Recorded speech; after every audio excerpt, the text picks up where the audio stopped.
Hello and welcome to the Payments Business interview segment with me, Leah Heilfan. Joining me today is Rich Napoli, the CEO of the software engineering firm Object Frontier. Rich, great to have you today. How are you doing? Very well, Leah. Happy New Year to you, and hopefully this year's a better one than last year, right? Yeah, absolutely. Happy New Year to you too. And speaking of last year, and I guess it's continuing on in this year, COVID Uh, has just completely stolen the narrative entirely, but it's had its effects, hasn't it, when it comes to payments. So talk to me about COVID and how it's sort of shaping up digital and contactless payments. yeah, well, the trends for digital and contactless payments have been, around for a while now. I think COVID, as we know, just accelerated those trends dramatically, and things that were scheduled to happen over the next, several years happened in several weeks.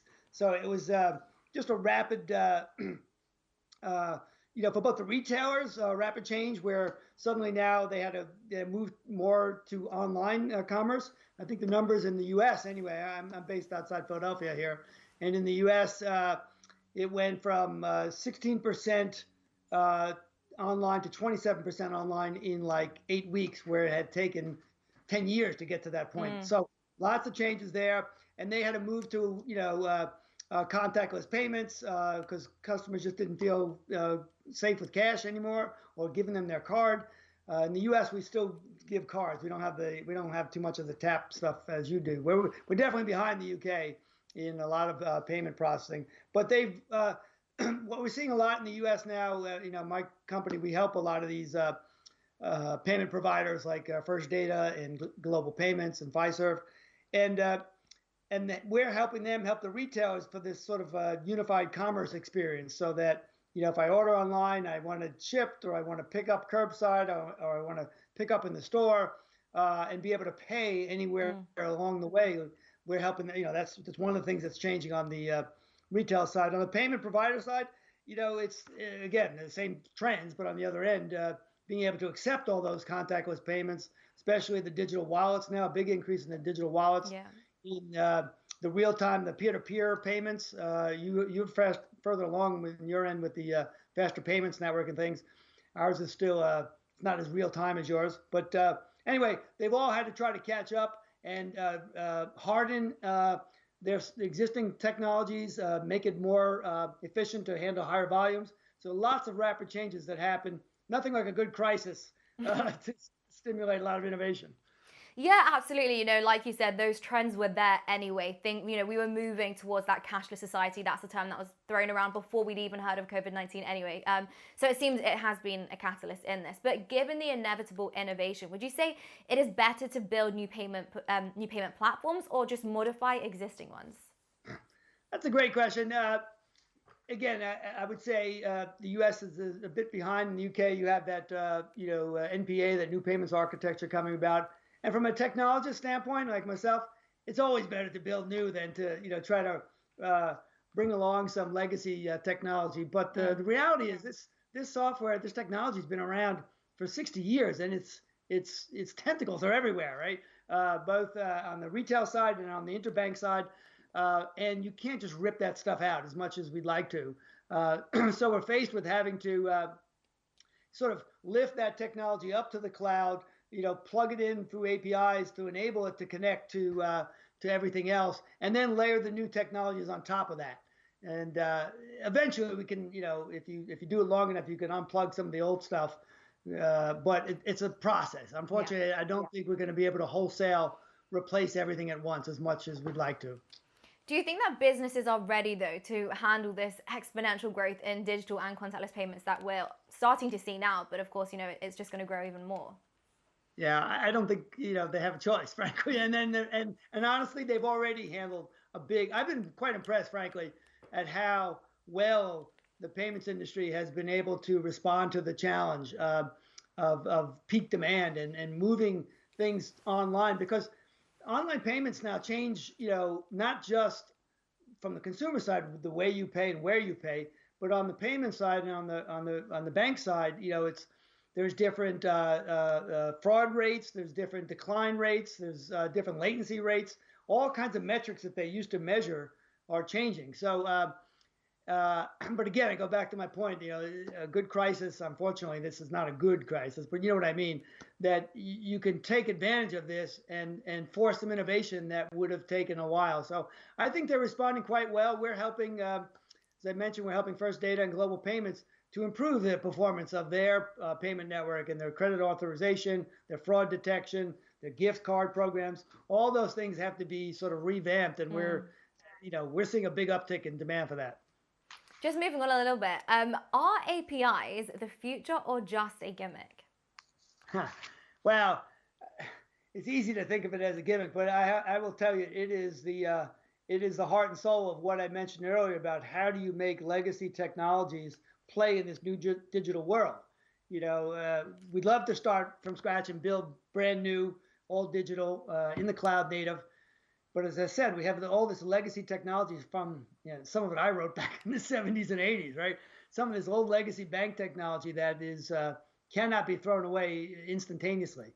So the idea of an API is to say, let me put up a facade across my internal systems so that when you look on the outside coming in, it looks like a nice clean connection, just like you're plugging a socket into a wall. And you don't have to know about the mess behind the wall. You don't have to know, how electricity is built or provided. Same thing. You don't have to know my internal mess. I can expose a nice clean interface to you. And that enables you and me as vendors and customers and suppliers to all sort of interconnect and help us get to, the new digital products that are already on the cloud. You can plug in these legacy products with APIs. So APIs are not a gimmick. They're absolutely foundational. We've seen a huge increase in demand for requests to help build APIs, like surround existing products with APIs, as well as build API developer platforms and sandboxes and documentation, sample programs, all kinds of things. So I think it's here to stay. It's the only way you can participate in the API economy. Now, speaking of this new digital world, I want to get your thoughts on Bitcoin, because Bitcoin has seen a lot of institutional investment in the last few months. It's reached its new all-time high. So what are your thoughts on it? And do you think people should be concerned about it? Well, I don't know about concern. I mean, it's certainly something we have to anticipate. I'm not sure it's something we have to fear. I mean, I as I mentioned to you earlier, I co-host a show on blockchain radio, and blockchain radio heard around the world, 100 countries, but it focuses on the underlying technology that powers Bitcoin. So I'm familiar with a little bit of the technology behind Bitcoin and so on, and strengths and weaknesses. It's Bitcoin has sort of proven itself, despite its critics, to be able to offer a digital asset reliably and safely, and the world is starting to respond to that. We're seeing a lot of the banks starting to custody Bitcoin, so that is increasing the safety and reliability of it, and that's really resulting in the increase in price you've seen. So it's a secure technology. I think it's still not regulated enough, I think, and I think that's some of the challenges people will have. But the payment industry, we're working with some global payment providers to be able to accept Bitcoin as payments, to be able to transact in Bitcoin and other cryptocurrencies as well, and to have digital wallets be able to support that. So I think it's here to stay. I don't think it's it's of course it's because it's not regulated, it's subject to more potential challenges, potential hacks, not into the core of the blockchain, but sort of on the periphery of it. So there's still some work to go, but I think it's crossed the chasm. Now it's going to become a mature technology that everyone's going to use. So we have to be ready for it. I don't think you have to fear it, but you got to get ready for it. Yeah, I think, given the decentralized technology of Bitcoin, I guess it's inherently quite difficult to regulate. So I guess we have to rely on, things like exchanges to kind of play their part in that. But just moving on a little bit, what do you see as one of the main challenges for OFS in the next 5 years? Well, let's see, OFS. I mean, my company, OFS, Object Frontier, we are a software engineering company. We're about 1,200 people now. We've grown a lot in the last 10 years by helping customers build their digital products. And so, we want to continue to grow rapidly. And at the end of the day, we're a labor business. We provide, smart engineers that help our customers build their technology solutions. And so we're always going to be challenged to harvest new, technical talent as it comes online, as they graduate from colleges, train them up, and then make them and manage them in the field. I think so. So recruitment for us, training to stay on top of the new technologies. The technology world is changing. I've been in the technology business 42 years now, and I've seen more change in the last 6 or 7 years than I have in the prior 35 years. It's just been dramatically fast. So our investment in training our guys to get them to stay on top of all the latest things, artificial intelligence and blockchain, data science, augmented reality, all those things are so rapidly changing that's our biggest challenge on the inside. On the outside, our biggest challenge is why we're talking to you is, who are we? There's so many thousands of players that look and sound like us. So differentiating ourselves is one of our challenges as well. Yeah, absolutely. You talk about innovation, and like they always say, if you don't innovate, you get left behind. That's just the nature of this this technological revolution, I guess, we're living in. So just finally then, why should I choose OFS? You're new to the UK. What's your USP? Yeah, it's we are new to the UK, but we have been in business since 1997. So we're not a new company. We've been expanding mostly in the US, in Canada. We do have an office in Europe, in Oslo, Norway. We have a big offshore center in Chennai, India. But guess what? The fundamental challenge of my business is there are tens of thousands of companies that sound exactly the same as mine, that say, we know all the latest technologies, we're really smart, we work hard, we got good rates, whatever. It's very hard to differentiate in this business. So I would say, so on one level, there's nothing that we have no unique selling proposition, I would say, in one level. At the other level, though, what really makes us different and what our customers tell us that makes us different, I think, is a few things. One is we're not afraid to say no.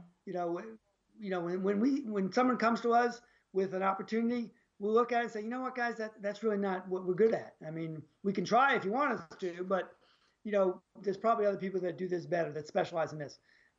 And that creates some trust, that is often missing in this business. That's in our logo. If you see it, our logo, we build software and trust.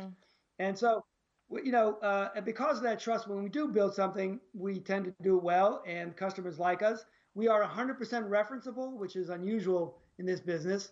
Means every customer we've had in our 23-year history will be a reference for us. And that doesn't mean we don't make mistakes, but we own up to them and we deliver what we promised. The other thing I'd say is that this is a quote from Chris Corrado, who's the former CIO at the London Stock Exchange, up by you there. He says, "You guys solve hard problems. I bring you in when my guys can't get it done." And that's what we are. We're hardcore engineers. I'm an old engineer myself, software engineer. We build large-scale stuff for Amazon, Cisco, Bank of New York, Pfizer, Global Payments.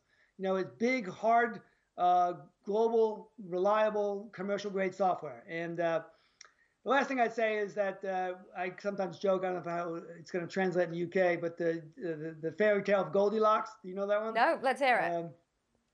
I'm not going to tell the whole fairy tale, but it's a girl that. Goldilocks. Yeah, I know it. Of course. Goldilocks, and she goes to one goes to a bear's house. One bed's too big, one's too small, one's just right. We're kind of the Goldilocks of technology firms. We're big enough to be real. We have all the capabilities, and with 1,200 people, we have a lot of resources. But we're small enough that you get the attention of our senior management, and we focus on every client, very much, because we don't have thousands of clients. We have dozens of clients. So anyway, I think those are the things that would make us a little different. But it's definitely a challenge to differentiate in this marketplace, and hopefully. As we work with you and get introduced to the UK market, we can have better discussions. Rich, I wish you the best of luck in the UK. I want to thank you so much for coming on and joining me on this interview segment. Thank you very much, Larry. Pleasure being here, and Happy New Year to you.